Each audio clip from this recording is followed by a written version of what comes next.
Para você que já está no mundo dos investimentos, já deve ter ouvido falar que existe uma coisa chamada diversificação. Mas você já ouviu falar que também existe outro negócio chamado falsa diversificação? Hoje eu, Yolanda Fordeloni, economista do Econoí, que é a tradução da economia e dos investimentos, vou falar o que é essa falsa diversificação que você não deve fazer com o seu investimento.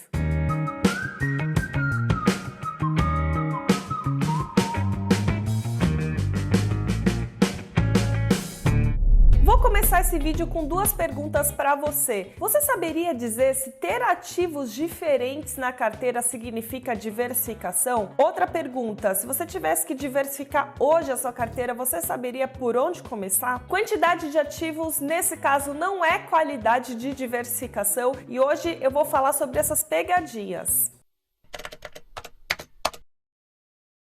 A primeira dica é não ter os mesmos ativos na carteira. Parece coisa boba, você vai falar, óbvio que eu não vou comprar as mesmas coisas para deixar na minha carteira, mas não é, porque muita gente compra a mesma coisa com nomes diferentes. Por exemplo, se você investe em fundo de renda fixa, muito provavelmente boa parte da carteira está alocada em títulos do governo, em dívida pública. Aí você vai lá, compra um monte de fundo de renda fixa e fala, bom, agora eu vou diversificar comprando aí um pouco de tesouro direto. Tesouro direto é dívida do governo também, então você não está diversificando porcaria nenhuma. E o mesmo vale para o mercado acionário. Você vai lá, todo bonitão, compra um fundo de ação que acompanha o Ibovespa, por exemplo. E aí, na sua carteira de ação, lá na sua corretora, você acaba comprando as blue chips, compra Petrobras, Vale, Ambev, enfim, as maiores empresas. Ou seja, você não está diversificando, porque muito provavelmente dentro do seu fundo também tem uma boa participação dessas empresas. A dica aqui é sempre consultar o seu gestor para ver o que ele está comprando dentro do fundo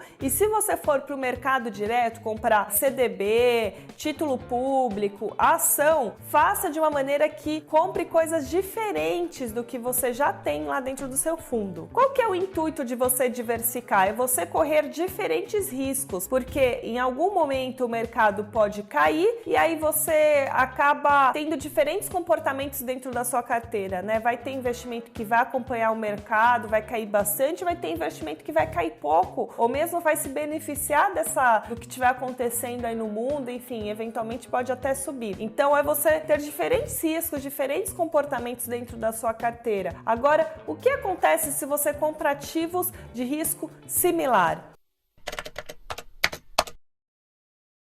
Pois é, você não está diversificando e essa é a segunda dica, você não ter ativos com risco muito similar dentro da renda fixa. É um exemplo, se você compra diversos CDBs de bancos médios, bancos que são mais arriscados do que bancos grandes e acha, putz, estou diversificando pra caramba. Aí o CDB tem o mesmo risco, tá lá classificado pelas agências de rating com o mesmo tipo de risco, tem prazo similar, paga mais ou menos a mesma coisa, ou seja, você não está diversificando nada. Interessante observar que eu também falei de prazo, né? Quando você compra muitos CDBs para o mesmo prazo, ainda mais se você tem objetivos de diferentes prazos, no ano que vem eu vou viajar e também estou me planejando para me aposentar daqui 20 anos. Então, não vá comprar tudo para o mesmo prazo, né? Coloque os prazos diferentes na sua carteira. E já que você chegou até aqui no vídeo, vou pedir para você deixar um comentário. Você já cometeu alguma dessas cagadas? Já fez uma falsa diversificação? Ou pelo menos está pensando,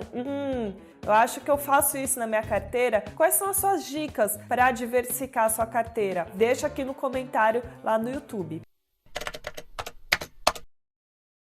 Terceira dica, ter ativos com uma correlação muito forte. E aí aqui cabe abrir um parênteses, né? Dentro dos investimentos existe um indicador chamado correlação. Ele vai de -1 até 1 positivo. O que ele significa? Quanto mais ele se aproximar do -1, mais de maneira mais diferente os ativos se comportam. Então, se um ativo subir, o outro vai cair. Se um cair, o outro vai subir. Enfim, eles se comportam de maneiras opostas. Quanto mais próximo a um, mais similar é o comportamento desses ativos. Então, se o ativo 1 sobe 15%, o outro ativo vai provavelmente subir num patamar muito próximo a 15%. Existe correlação perfeita igual a 1? Eu desconheço, mas existem ativos que têm uma correlação muito forte. 0,90, 0,90 alguma coisa, 0,80 já é uma correlação super forte. Então, é interessante você observar esse tipo de indicador quando você vai aplicar, principalmente no mercado acionário. Se você tem dúvidas, estuda um pouquinho sobre isso, pede ajuda na sua corretora, para o seu assessor de investimento, pergunta para ele qual que é a correlação desse ativo com esse outro ativo que eu estou pensando em comprar aqui para minha carteira de ações. Enfim, próximo bloco, como é que eu faço minha diversificação?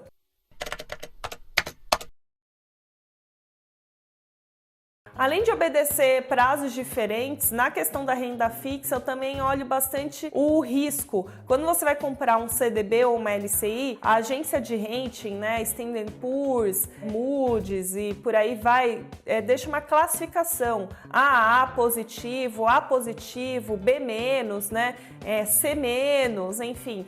Quanto menor a letra, mais arriscado é o ativo. E eu tenho CDBs desde primeira linha, né, de AA, de pouco risco, até CDBs mais arriscados. Não costumo aplicar em fundos justamente por exigir um trabalho de você ficar acompanhando o que tem dentro da carteira, né? Eu gosto de aplicar diretamente, gosto de saber onde está o meu dinheiro, enfim, mas reconheço que é um trabalho super profissional, né, de alguns fundos, então vale a pena se você não tem não tem tempo para acompanhar mercado, não quer estudar tão profundamente assim sobre o mercado. Existem bons fundos que tiram, né, parte desse trabalho de estudo aí do seu colo, mas eu acho que se você tem fundo, pelo menos o trabalho de você checar o que tem dentro da carteira você deveria ter. Eu não quero ter esse trabalho, prefiro aplicar diretamente e acabo não investindo em fundos. Em ações, eu tenho duas dicas aqui que eu separei, que é, primeiro, não ter muitas empresas no mesmo setor, ou seja, você vai lá aplicar no setor bancário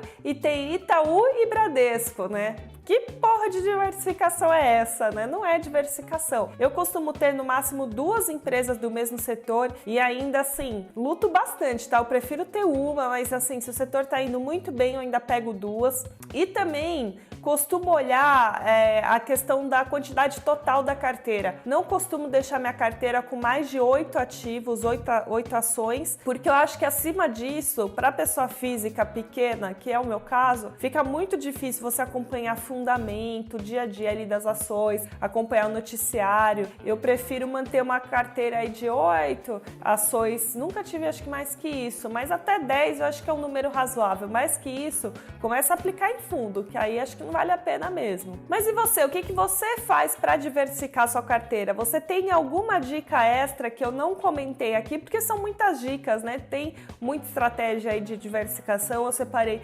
algumas que eu acho mais importantes, mas segue a gente em todas as redes sociais. A gente está no Instagram e Spotify. Também estamos com conteúdo no UOL. Segue a gente no YouTube e compartilha conhecimento, porque aqui no Economy quer conhecimento e conhecimento é sempre uma saída.